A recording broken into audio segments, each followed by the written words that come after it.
오셨습니다. 사랑합니다. 예. 자, 또 이렇게 하겠습니다. 사랑합니다. 감사합니다. 오늘 또 이렇게 많이들 나오셔서 감사합니다. 우리 한번 따라서 해볼까요? 고단한 인생길에서 이런 제의 말씀을 증거하겠습니다. 베드로전서의 배경은 이렇습니다.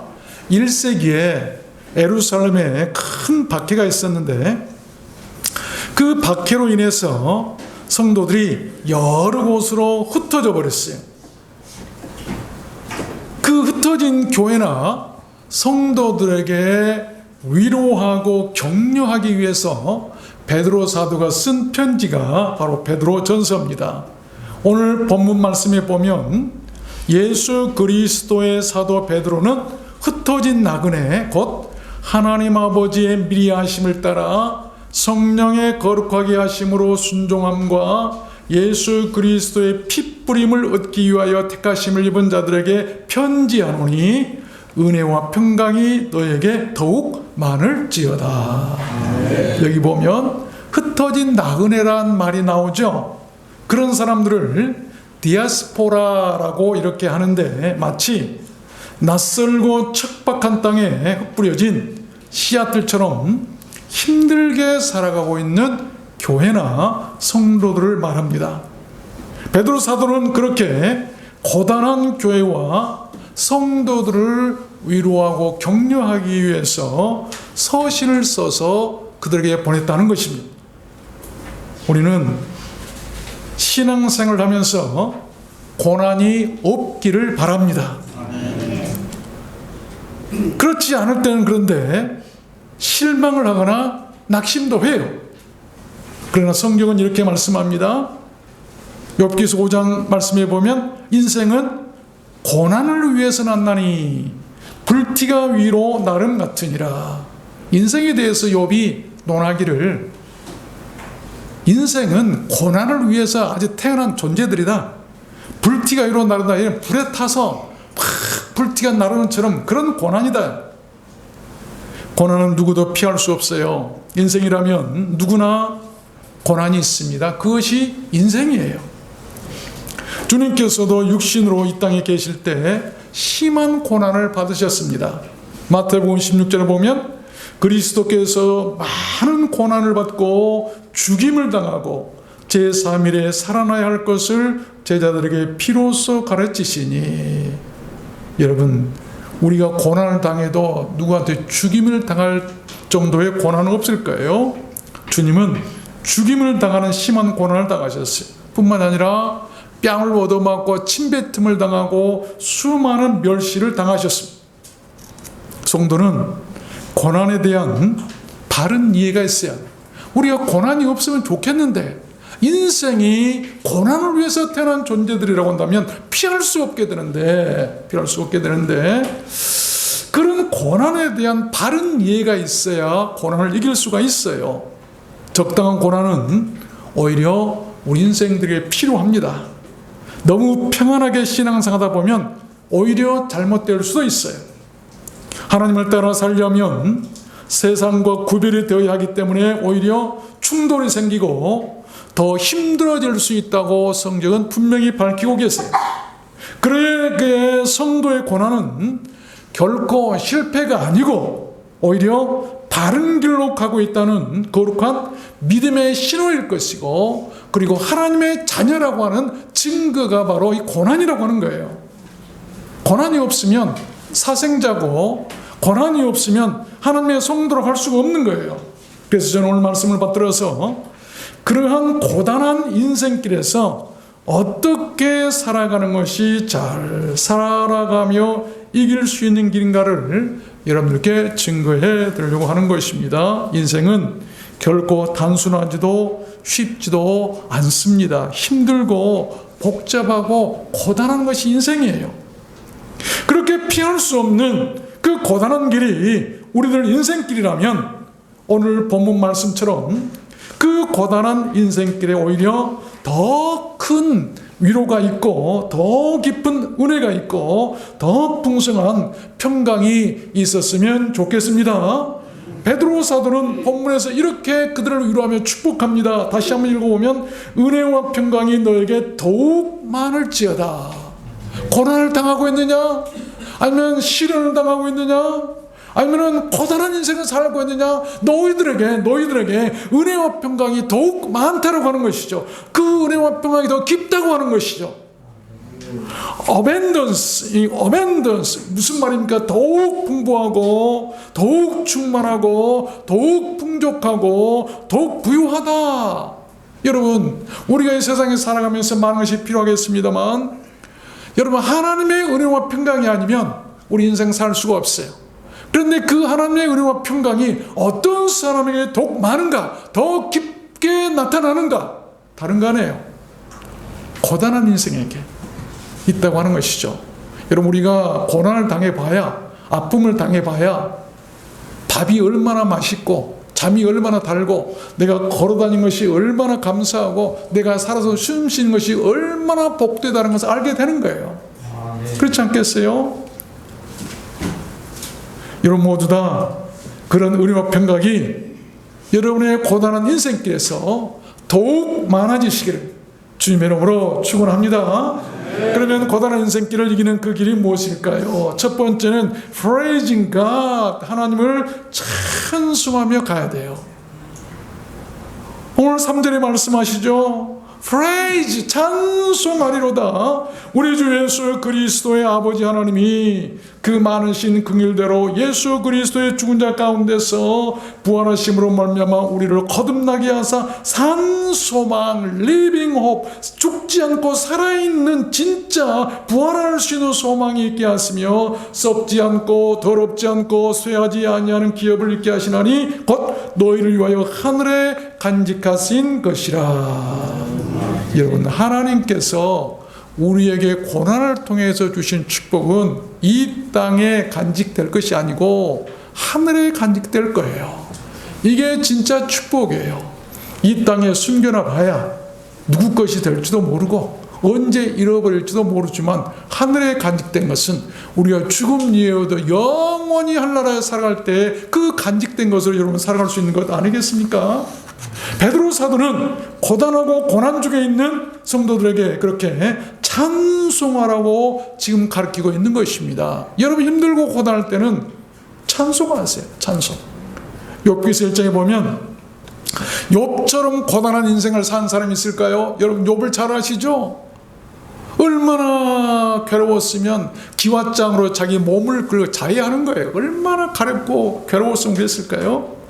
그런데 그 고단한 인생을 이긴 비결을 욥은 이렇게 얘기합니다. 내가 모태에서 적신으로 나와 싸운 적 또한 적신이 그리로 돌아가올지라. 주신 자도 여호와시요 취하신 자도 여호와시오니 여호와의 이름이 찬송을 받을지어다 하고 이 모든 일에 욥이 범죄하지 아니하고 하나님을 향하여 어리석게 원망하지 아니하니라. 너는 하나님이 하신 일 찬송하기를 잊지 말지니라. 인생이 그 일을 노래하느니라. 이 욥이 찬송하는 것을 잊지 말아라. 무슨 말일까요? 나는 인생의 그 고난이나 고독함 또한 그 고통스러움을 찬송으로 이겼다. 찬송의 죄를 짓지 않겠고 찬송이 나를 어리석은 사람으로 만들지 않았고 찬송이 나를 원망하지 않도록 만들었다는 말씀이에요. 그러면서 뭐라고 합니까? 너는 하나님 하신 일 찬송해. 여러분, 하나님께서 욥에게 주신 그 고난, 이거 하나님이 하신 일인데 그거 잊지 말아라. 인생이 그 일을 노래했다. 인생은 자기를 얘기하는 거예요.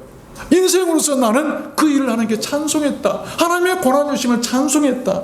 위대한 신앙이죠. 이게 살아있는 신앙이에요. 이게 두 번째입니다.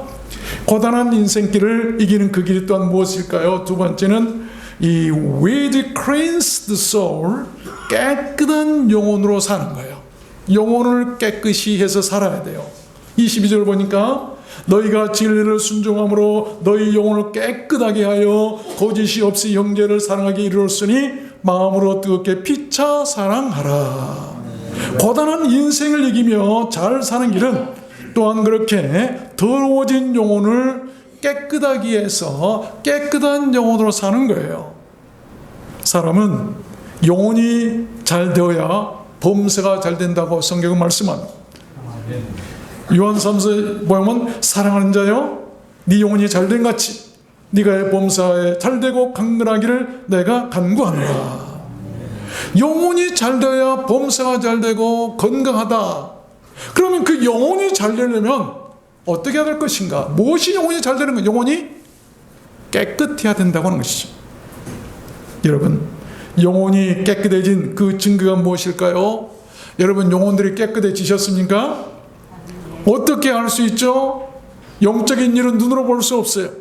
우리 영으로만 알 수 있는데 영적으로 우리가 깨끗해졌다고 하는 것은 다른 것 아닙니다. 오늘 말씀하기를 뜨겁고 거짓 없는 이 형제 사랑, 너희 영혼을 깨끗하게 하여 거짓이 없이 형제 사랑하게 이르렀으니 마음으로 뜨겁게 피차 사랑하라. 영혼이 깨끗해졌다고 하는 것은 거짓 없이 형제를 뜨겁게 사랑하는 사람이에요. 이것을 통해서 내 영혼이 깨끗해졌다고는 알 수 있다고 하는 것이죠. 그러므로 마음으로 뜨겁게 피차 사랑해라. 거짓된 사랑하지 말고 마음으로부터 사랑해라. 타락한 인간은 본능적으로 또는 동물적으로 자기만 알고 자기 중심적으로 살아갑니다. 그래서 고단한 거예요. 그러나 진리를 알고 깨달아서 영혼이 깨끗해지면 인생은 그 생각이나 방향이 바뀝니다. 이 땅에서 하늘로 바뀌는 거예요. 이 땅에서의 내 생각이 하늘 생각으로 바뀌는 거예요. 뿐만이 아니죠. 나에게서 다른 사람으로 바뀝니다. 미움에서 사랑으로 바뀝니다. 거짓에서 진실로 바뀝니다. 여러분, 그것이 믿음이고 구원받고 거듭난 사람, 하나님의 사람들의 특징이에요. 바뀌어야 돼요. 거듭나 변화가 있어야 돼. 나에게서 다른 사람으로 바뀌어야 된다. 주님께서도 그러셨어요. 자신을 위해 살지 않으시고 자신의 몸까지 주시는 형제 사랑으로 사랑을 하셨습니다. 진리를 깨닫고 구원받은 사람은 결국 그렇게 주님처럼 인생의 방향이 바뀌고 사랑으로 살게 되는 거예요. 그것이 영혼이 잘 되는 사람. 누가복음 16장에 보면 우리가 잘 아는 말씀이 나와요. 아브라함이 가로되 예 너는 살았을 때 좋은 것을 받았고 나사로는 고난을 받았으니 이것을 기억하라. 이제 저는 여기서 위로를 받고 너는 고민을 받느니라. 부자였던 사람이 날마다 화려하게 잔치하고 좋은 집에서 좋은 옷 입고 잘 살았어요. 근데 그 대문간에 거지 나사로로 한 사람이 여러분 거기서 떨어지는 상에서 떨어지는 부스러기 개나 주워 먹는 부스러기 주워 먹어 살았어요. 근데 둘이 다 죽었어요. 그런데 이 부자는 죽어서 지옥불에 들어가 있고 나사로는 천국에 가 있는 거예요. 여러분, 왜 그랬을까요? 이 세상의 삶으로 평가받는 게 아니에요. 이 세상의 모양으로 평가받는 게 아니었어요. 부자였기 때문에 여러분 아니에요. 부자도 천국 갈 수 있고 부자도 얼마든지 구원받을 수 있고 얼마든지 하나님의 사랑을 받을 수 있어요. 그런데 중요한 것은 뭔가 영혼 문제예요.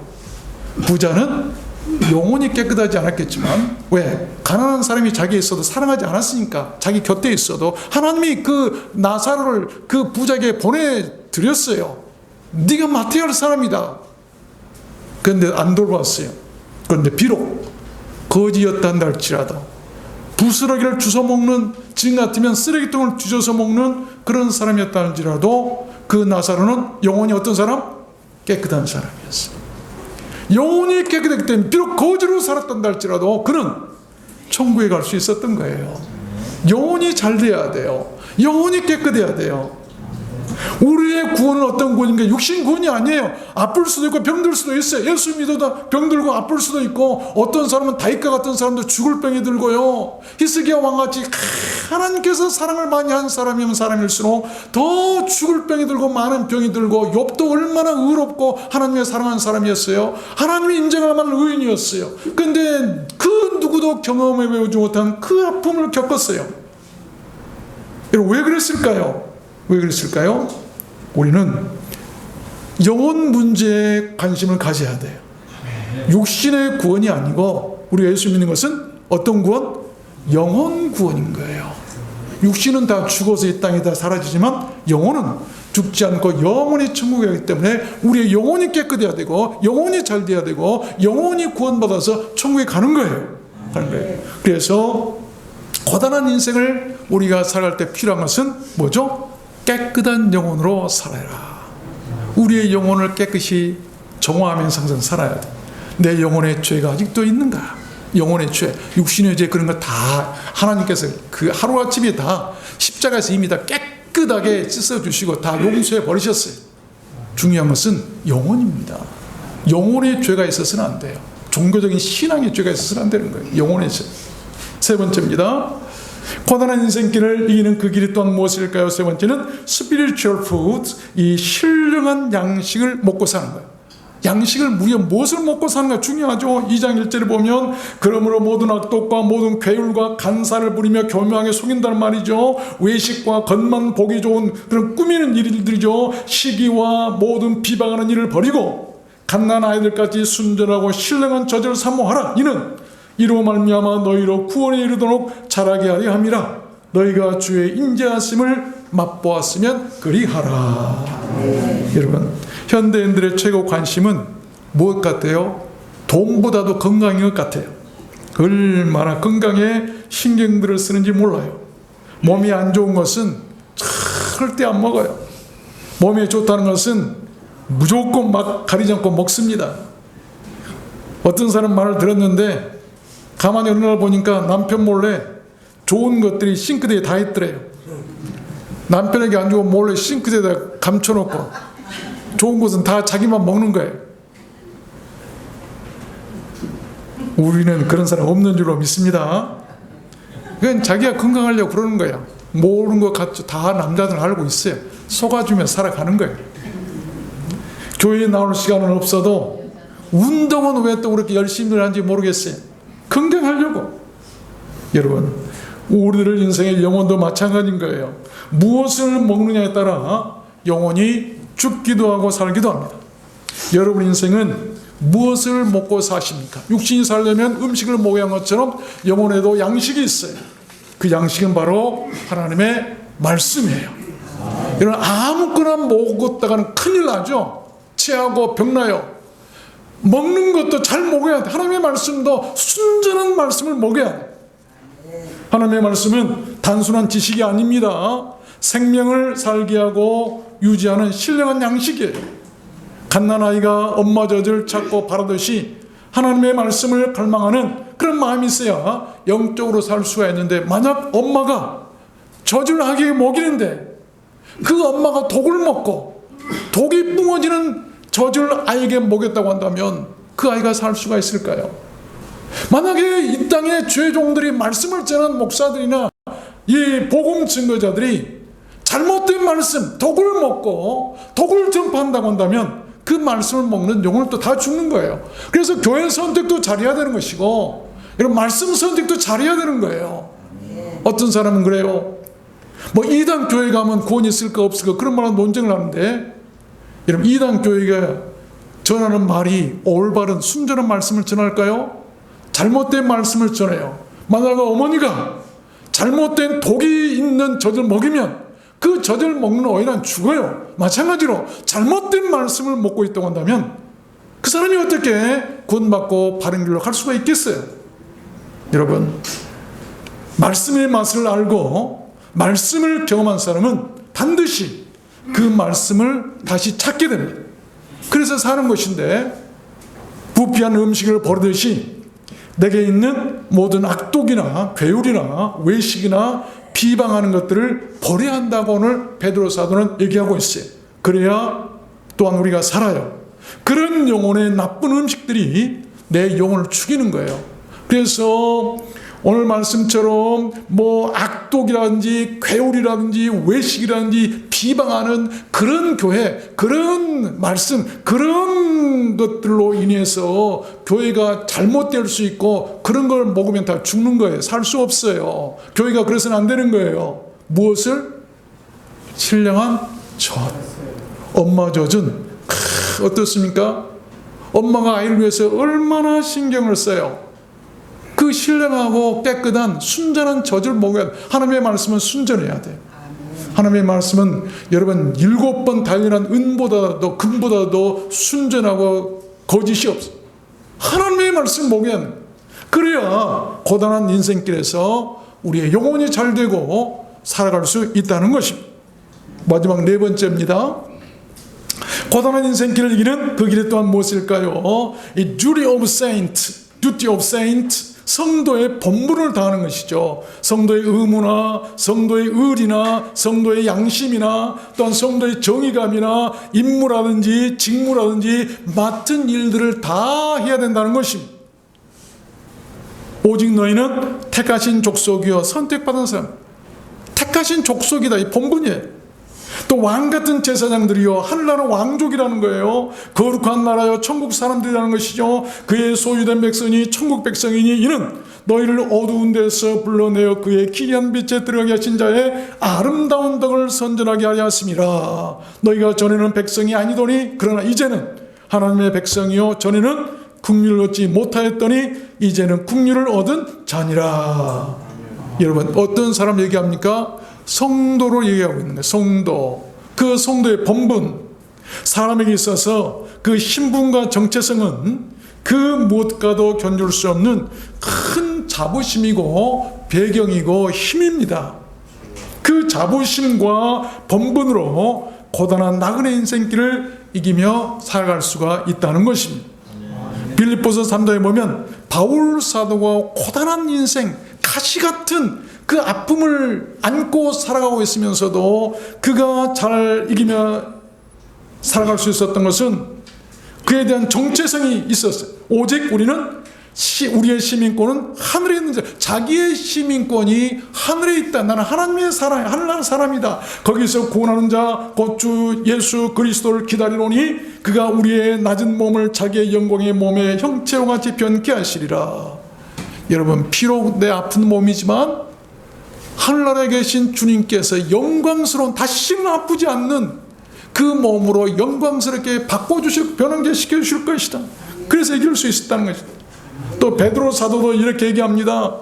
애매히 고난을 받아도 하나님을 생각함으로 슬픔을 참으면 이는 아름다우니 오직 선을 행함으로 고난을 받고 참으면 이는 하나님 앞에 아름다우니라. 멋진 고백입니다.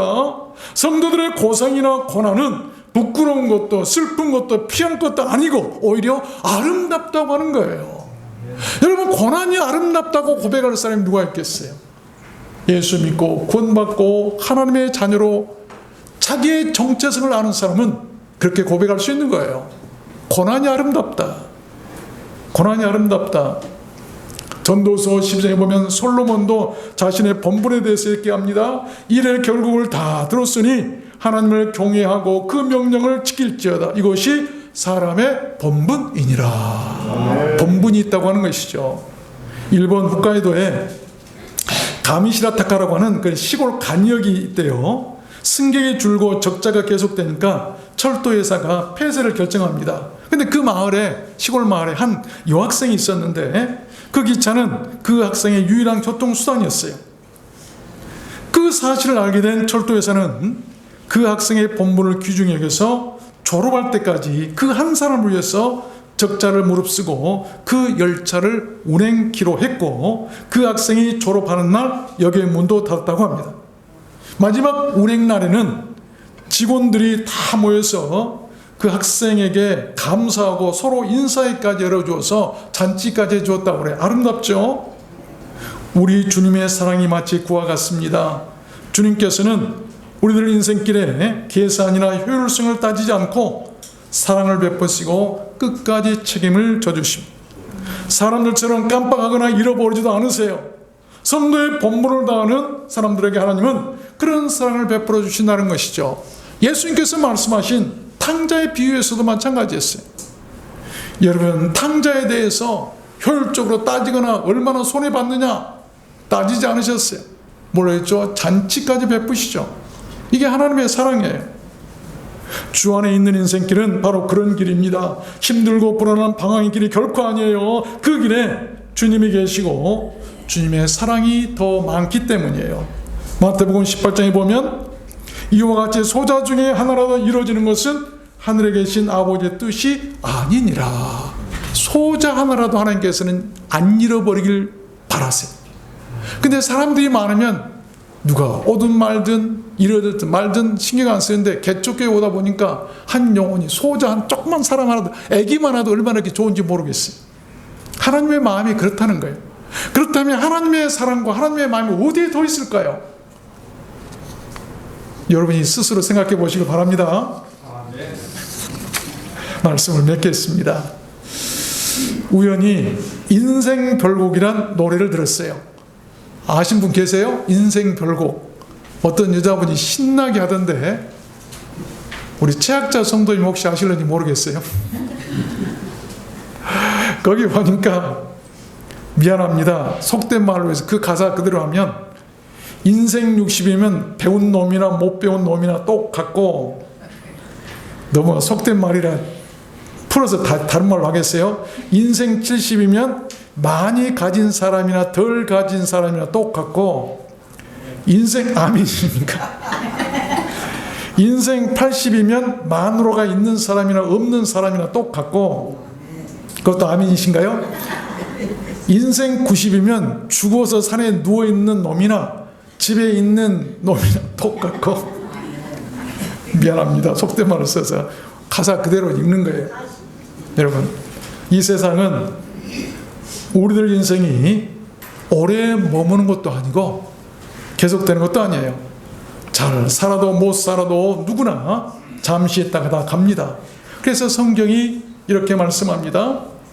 너희가 다 마음을 갖자 최일하며 처지를 이해하면서 갈게 여겨라, 이 말이에요. 형제를 사랑하며 불쌍히 여기며 겸손하며 악을 악으로 욕을 욕으로 갚지 말고 도리어 복을 빌라. 이를 위하여 너희가 부르심을 입었으니 그러므로 생명을 사랑하고 좋은 날을 보기를 원하는 자는 혀를 금하여 악한 말을 그치며 그 입술로 괴율 간사를 부리거나 교묘하게 속이지 말고 악에서 떠나 선을 행하고 화평을 구하여 이를 쫓으라. 이것이 고단한 인생길에서 우리 성도들이 잘 이기며 살아갈 수 있는 방법 중에 하나예요. 만약에 오늘이 내 인생의 마지막 날이라면 여러분 무엇을 하시겠습니까? 그리스도인의 죽음은 사라지는 것이 아니라 돌아가는 거예요. 생의 마지막 페이지가 아니라 주님을 만나는 또 다른 세상의 첫 페이지입니다. 그래서 믿는 자들에게 죽음도 복이라고 성경이 말씀하잖아요. 계시록 14장의 말씀, 자금 이후로 주 안에서 죽은 자들은 복이 있다. 주 안에서 죽는 자들, 죽음이 복이 있다고 말하는 종교는 기독교밖에 없는 거예요. 이 세상의 죽음이 끝이 아니라 새로운 세상, 더 좋은 세상이 시작이기 때문이에요. 저는 한 가지 소원이 있습니다. 한번 들어주실래요? 제 소원을 좀 들어주실래요? 네. 우리를 들어왔는 손길 모든 성도는 누구든지 보면 먼저 웃어줬으면 좋겠어요. 아멘 안 하시죠? 아직도 아멘 안 하시죠? 네. 먼저 칭찬해 줬으면 좋겠습니다. 먼저 관심을 보이고 한여름 냉수와 같은 그런 시원케 해주는 그런 성도들이었으면 좋겠습니다. 여러분, 서로가 하늘이 보내주신 사람들로 알고 정말로 우리 들어왔는 손길은 하나님께서 우리에게 보내주신 사람들이다, 귀하게 여기라, 이 말이에요. 만날 때면 선물을 받을 때처럼 막 설렘이 있고 서로의 마음이 머무는 따뜻한 자리가 그렇게 되어줬으면 좋겠어요. 넘침도 모자람도 없는 들에서 불어오는 한여름 시원하고 고마운 한 줄기 바람 같은 그런 행복을 주는 그런 사람들이었으면 좋겠습니다. 쉽게 얘기하면 한여름에 에어컨 같은 사람이 되었으면 좋겠어요. 그렇죠? 여러분, 아무리 누가 좋은 것 맛있는 것 줘도 에어컨만 못하더라고요. 에어컨이 최고죠? 그런데 생각해봤어요. 아이고, 여름이면 사람들이 에어컨을 저렇게 사랑하고 가까이 하고 좋아하는데 나는 에어컨만 또 못하는 사람이 아닌가? 힘들 때 가만히 뒤로 와서 손을 잡아 혼자가 아님을 알게 해주고, 슬픈 일에는 누구보다 먼저 다가와 위로해주고, 좋은 일에는 슬며시 빠지거나 비켜주고, 동네 앞에 오래된 큰 나무처럼 폭풍에도 쓰러지지 않고 끄떡없는 그런 성도들이셨으면 좋겠습니다. 조금 바람 분다고 휙 넘어지고 그냥 꺾이고 그런 게 아니라 우리 시골에 보면 큰 나무들이 동네 앞에마다 있죠. 아무리 폭풍이 줘도 끄떡없는, 아무리 어려움이 있어도 끄떡없이 자기 자신의 믿음의 자리를 지키고 예배의 자리를 지키고 신앙의 자리를 지켜주는 그런 성도들이었으면 좋겠어요. 그게 제 소원입니다. 그래도 아멘 안 하시죠? 소원 들어주실 분 아멘 크게 한번 해보세요. 아멘. 하나님을 찬송하고 영혼을 깨끗이 하고 신령한 양식을 먹고 성도의 본분을 지키며 사는 그런 교회나 성도들의 인생길은 항상 감사가 있고 기쁨이 있고 행복할 것입니다. 저는 시편 71편 20절 말씀을 참 좋아합니다. 우리에게 많고 심한 고난을 보이신 주께서 우리를 다시 살리시며 땅 깊은 곳에서 다시 끌어올리시리이다. 심한 고난을 보이게 하신 분도 하나님이시지만 다시 살리시고 다시 이끌어 올리신다. 놀라운 은혜요 축복입니다. 여러분에게 이러한 축복과 은혜가 더욱 많아지시기를 주님의 이름으로 축원합니다. 우리 찬양할까요? 내 인생 여정 끝내요. 찬양하시고 말씀을 생각하면서 그렇게 고단한 인생길에서 우리가 잘 살아가기를 원하는 기도를 한 1분 동안만 했으면 좋겠습니다.